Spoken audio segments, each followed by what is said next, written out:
Saudi Arabia appointed its first female ambassador early February 24 to serve as its top diplomat in the United States, pulling a son of King Salman back to the kingdom to serve as deputy defense minister amid deteriorating ties with America after the killing of Jamal Khashoggi. Princess Rima bint Bandar Al Saud, a daughter of the kingdom's longtime ambassador to Washington Bandar bin Sultan Al Saud, faces a stark challenge in improving ties between the U.S. and Saudi Arabia.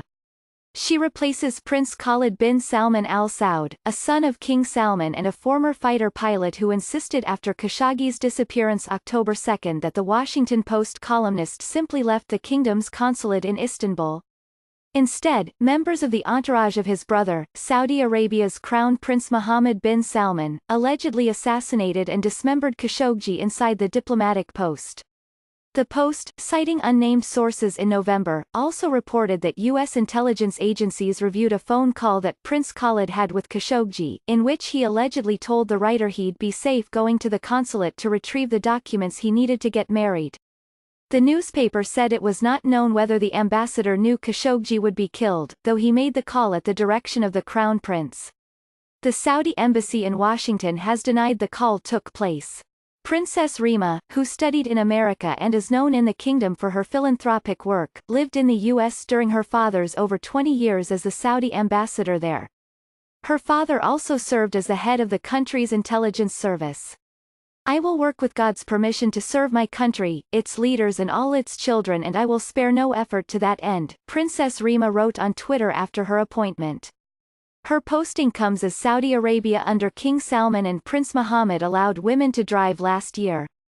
However, the kingdom meanwhile has arrested women's rights activists as part of a wider crackdown on any perceived dissent in the OPEC member nation. Prince Khalid returns to Riyadh as a deputy defense minister. Prince Mohammed has held the position of defense minister even after becoming the next in line to the throne of the oil-rich kingdom. In a tweet, Prince Khalid said his posting would allow him to again be the sword of the defense minister. "I ask God to help me achieve the vision of our leadership and serve the men I know who are faithful to their religion and homeland," he wrote. Prince Khalid's naming as deputy defense minister comes as Saudi Arabia remains mired in its years-long war in Yemen, which also has strained American relations to the kingdom. Saudi Arabia has faced growing Western criticism over its airstrikes hitting markets and clinics, killing civilians. U.S. lawmakers increasingly are pushing to withdraw American support for the conflict, which pits the kingdom and its allies against the Houthi rebels that hold the capital of the Arab world's poorest nation. Another royal decree from King Salman overnight granted a month's salary as a bonus to Saudi soldiers defending the kingdom's southern border with Yemen, where the Houthis have launched a series of bloody attacks.